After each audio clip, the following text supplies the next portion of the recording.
So hello guys, welcome back to my new blog. আর আজকের আমি তোমাদের সাথে শেয়ার করব একটা মিনি ব্লগে আমি কি করব সেটা তোমরা দেখতেই পাচ্ছ। তিনখানা আগের দিন রাত্রে বাজার থেকে আমার বর বেল কিনে নিয়ে এসেছিলো, তার মধ্যে একটা পেকেছে আর এটা আমি তোমাদেরকে মেখে দেখাবো। সো চলো কন্টিনিউ ভিডিওটা দেখো। ভিডিওটা আমি অনেক দিন আগেই করে রেখেছিলাম, বাস শেয়ার করতে পারছিলাম না, এডিট করা সম্ভব হচ্ছিল না, তাই তোমাদেরকে শেয়ার করিনি। আর আজকের আমি এই তিনখানার বেলের মধ্যে সবগুলোই খেয়ে ফেলেছি অনেক আগেই, আর ভিডিওটা ঘাঁটতে ঘাঁটতে চোখে এলো, তাই এই 3 নম্বর বেল মাখা খেতে খেতে আমি আজকে তোমাদেরকে ভিডিওটা এডিট করছি। আর তোমরা প্লিজ একটু কমেন্ট করে বলো তোমাদের ওখানে কার কার বাড়িতে বেল গাছ আছে।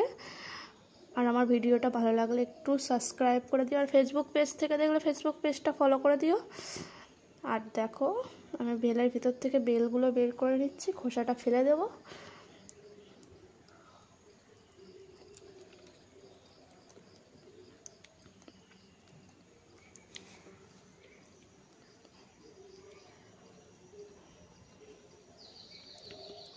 ভিডিওটা অনেক পুরাতন হয়ে গেছিলো, তোমাদের সাথে শেয়ার করা হচ্ছিল না, তাই ভাবলাম চলো এই ভিডিওটা তোমাদেরকে শেয়ার করি।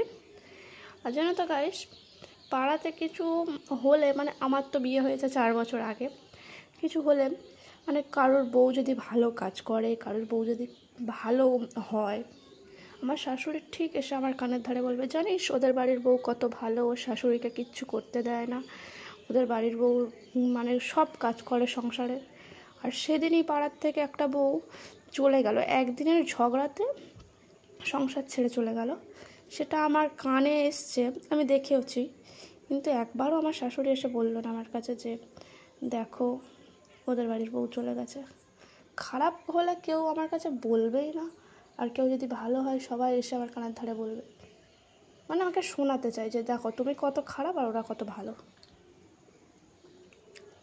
আর একজন আমার পাড়াতে বিয়ে হয়েছিল নতুন, সে নতুন বিয়ে করে এসে সংসারের সমস্ত কিছু কাজ করতো, তারপরে তার বাচ্চাকে দড়ি দিয়ে গাছের গোড়ায় বেঁধে সংসারের কাজ করতো। আমি এসব কিছু করতে পারতাম না, কারণ আমার কাছে আমার বাচ্চাটাই আগে।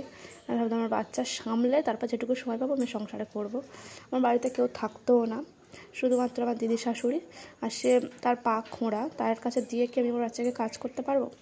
তবুও যতটা সম্ভব আমি করতাম, কিন্তু তার সত্ত্বেও আমার সাথে দিন রাত ঝগড়া অশান্তি হতো, তার জন্য আমি আলাদা হয়ে গেছি। আমি না শুনলেও আমার কাছে এসব কথাগুলো কানের ধারে এসে শোনাবে অন্যকে বলে, যাতে আমি শুনতে পাই। জানি না কেন এরা এরকম করে, নিজের মেয়ে হলে কি এরকম করতে পারতো?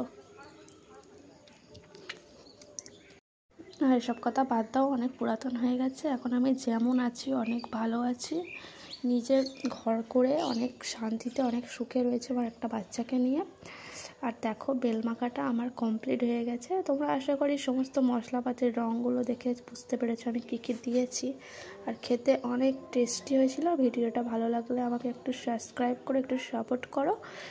আশা করছি তোমরাও একটু বাড়িতে বানিয়ে ট্রাই করে দেখো, তোমাদেরকেও ভালো লাগছে। ওকে।